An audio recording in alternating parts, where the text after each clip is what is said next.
I'm mixing things up a little bit. We'll bring you some sports news straight after our news headlines. So let's quickly get through the front pages of our newspapers now. If we take a look at the first one, the Sowetan, that's what I've got in front of me here. So there's a big picture.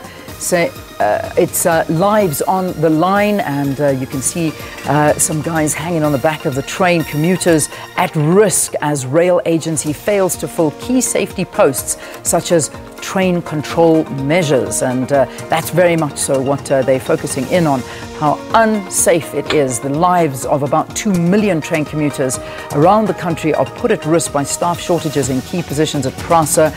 PRASA, or the rail safety regulations, saying that PRASA's failure to fill vacant posts of train control section managers is mainly to blame for a series of train accidents over the past few months. Then there's a picture, well, the one big blue box saying Nene's possible successors, and everybody now guessing who may fill those shoes if, in fact, they do decide that our finance minister should go. And the ones they're talking about, Lesesha Kganyago, Dr. William Kize, or Barbara Creasy. Those are the three those are the names that have come up there. Then also, Metro FM host says, "I'm sorry."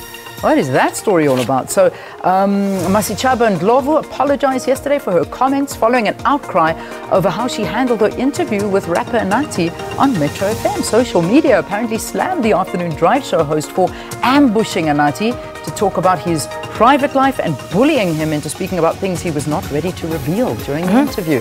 All right, I missed that, but apparently a lot of people didn't. Yeah. Okay. And then moving on to the Citizen, they lead a very disturbing one, baby dumping on the increase. More and more newborn babies are being abandoned, with up to 8 a day being dumped and left to die by desperate mothers without the means to care for them. Absolutely horrid. No. But then also on that front page, a picture of that plane that crashed into the backyard of a house in Midrand, and that's in Warner Valley, Midrand, and 2 people succumbing there. And also, not only Nene must go, but cut cabinet. This is according to another pundit that it's probably a good time to downsize that cabinet. People have been talking about that for a long time. And Gupta Ghost still haunts mine. Did the brothers plan to buy Optimum out of business rescue for a song? So interesting story, but we're not going to get into it now. It's in the Citizen, so if you can get your hands on it, you can read the story there. And just final one there, Business Day. Markets restless on Nene decision. DA, EFF, COPE, other parties, they're all calling on Ramaphosa to let the finance minister go.